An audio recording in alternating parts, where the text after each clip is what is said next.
ওই তো সাথীমা এসে গেছে।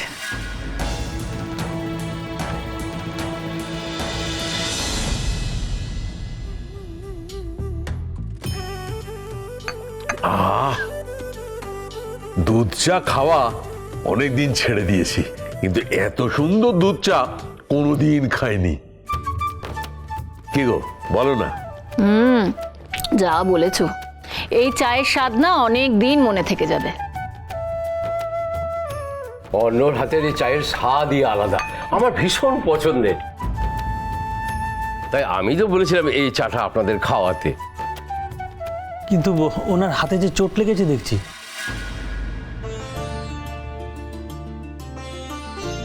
ওসব চোট আঘাতে মাকে থামিয়ে রাখা যাবে না। কাজের মধ্যে না থাকলে নাকি মায়ের শরীরে জং পড়ে যাবে। কাজের মানুষের তো এটাই সমস্যা। অন্যর বড় মেয়ে সাথী হয়েছে একেবারে মায়ের মতন, ধীর স্থির শান্ত, কিন্তু এক মুহূর্ত বসে থাকে না, সব কাজ করে একদম নিঃশব্দে নিখুঁতভাবে। ছবি দেখে তো আমরাও সে কথাই বলা বলি করছিলাম। আমার মেয়ে বলে বলছি না, ওর মতো মেয়ে লাখে একটা হয় কিনা সন্দেহ। আর সবাই বলে ওর হাতের রান্না নাকি একেবারে আমার হাতের মতো। আচ্ছা, ওই যে উল্টো দিকের হোটেলটা, ওটা অনেক পুরনো তাই না? ওটা কি আপনারাই চালান? হ্যাঁ, আমরা 5 জন। আপনি আর আপনার 3 মেয়ে? না, ওই যে বাসন্তী আছে, যে আমাদের কত দিক সামলায় আপনাকে কি বলবো। আর এই হোটেলের নাম তো আপনারা আস্তে আস্তে অনেক শুনেছেন। হ্যাঁ, তো এবার একদিন খেয়ে দেখবেন, এই যা খাবেন না একদম কোনো দিন ভুলতে পারবেন না। হ্যাঁ, আমাদের হোটেলে পোস্তের বড়া, পাটপাতার বড়া, বকফুলের বড়া। এই তুই থাম, ওনারা আমাদের হোটেলে আসেনি, বাড়িতে এসেছে। কি করছিস? আরে এইসব শুনে তো মনে হচ্ছে কখন খাবো কখন খাবো। আরে কি করছো? ওনারা কি ভাববেন বলো তো? সত্যি ওনাকে নিয়ে না এইটাই এক সমস্যা, জানেন? খাবারের কথা তুললেই কিছুতেই থামতে পারে না।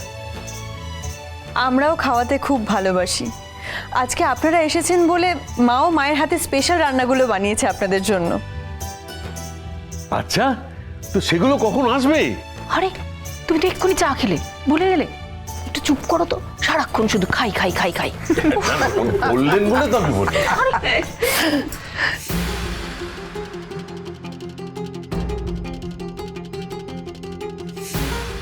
গলিতে তো গাড়ি দেখলাম, নিশ্চয় ছেলের বাড়ি থেকে এসেছে।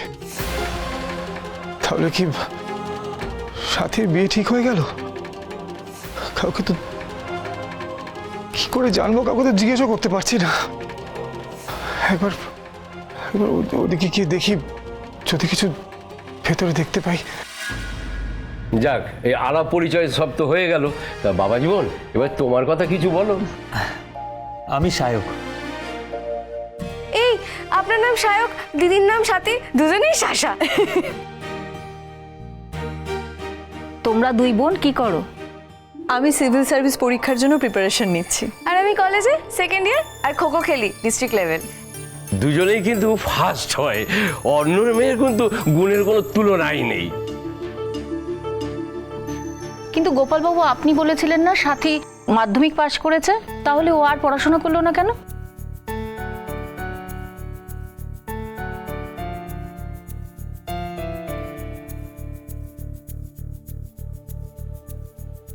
আসলে আমাদের হোটেলটা যখন শুরু হয়েছিল তখন আমাদের মায়ের পাশে কেউ ছিল না। আমিও দায়িত্ব নেওয়ার মতো অত বড় হইনি তখন, ছুটকিও ছোট ছিল। তখন আমাদের দিদি মায়ের সঙ্গে কাঁধে কাঁধ মিলিয়ে খেটেছে, হোটেলটাকে বড় করেছে।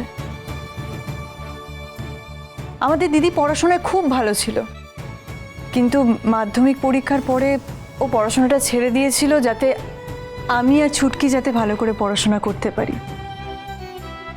আমাদের দিদি না এরকমই, ও নিজের ভালো না ভেবে সবসময় অন্যরা কি করে ভালো থাকবে, অন্যদেরকে ভালো রাখার জন্য সবকিছু করে।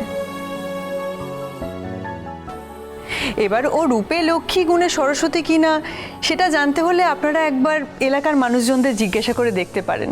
সবাই জানে অন্নমায়ের বড় মেয়ে কতটা গুণী, সাত চড়ে রা কারে না সে।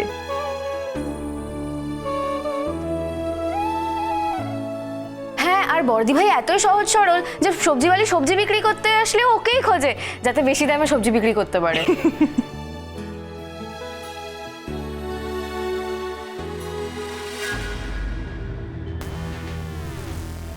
সবাই বোধহয় ভেতরে ওস্তাদ। আগে না এই হাওয়াটা বুঝে নিতে হবে, তারপর অ্যাকশন। এই এদিকে চলো চলো চলো চলো চলে আসো।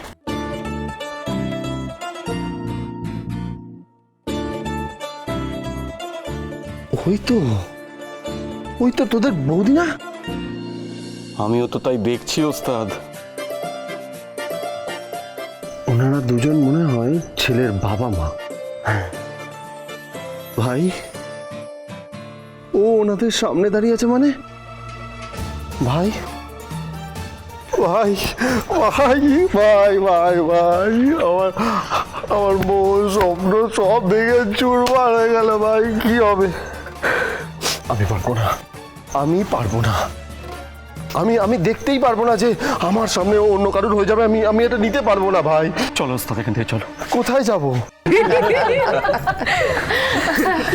আচ্ছা তাহলে সাথীকে এবার ডাকুন, আমরা এবার আলাপটা সেরে নিই। হ্যাঁ হ্যাঁ স্নেহা, দিদিকে নিয়ে আয় যা মা। হ্যাঁ মা। এই তো বলে দেখতে পারবে না। আরে বাবা দেখবি, তুই দেখে বলবি যে ভেতরে কি কি হচ্ছে। দেখ দেখ দেখ দেখ দেখ।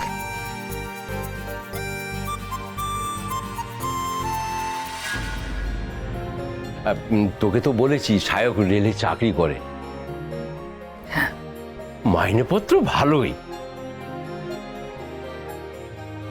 মানে কত কি পায় সেটা তুই একবার। না না গোপালদা, কে কত মাইনে পায় সেটা জানতে চাওয়াটা সমীচীন নয়। ওরা নিজেরা বুঝে নিজেদের মতন ভালো থাকবে, আমি তাতেই খুশি। না না, ও নিজের কোয়ার্টার, আপনার মেয়ের কোনো অসুবিধাই হবে না।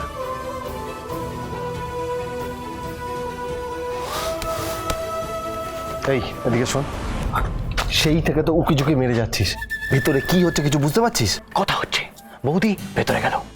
কি কথা হচ্ছে?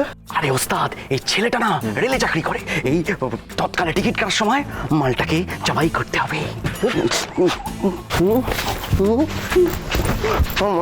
আমার এখানে ইহকাল পরকাল সব এক হয়ে যাচ্ছে, আর তুই তৎকালে টিকিট কাটার কথা ভাবছিস? হ্যাঁ তুই এটাই ভাবছিস তো? বেশি ভুলভাল কথা বললে না তোকে সোজা ওপরে যাওয়ার টিকিট কেটে দেবো, বুঝতে পারছিস? হ্যাঁ, যদি সব কিছু ঠিক থাকে, মানে সাথী যদি আমাকে পছন্দ করে, তাহলে এটুকুন কথা দিচ্ছি, ওকে ভালো রাখার জন্য আমি সব কিছু চেষ্টা করব। তুমি এমন করে বললে আমার খুব ভালো লেগেছে বাবা।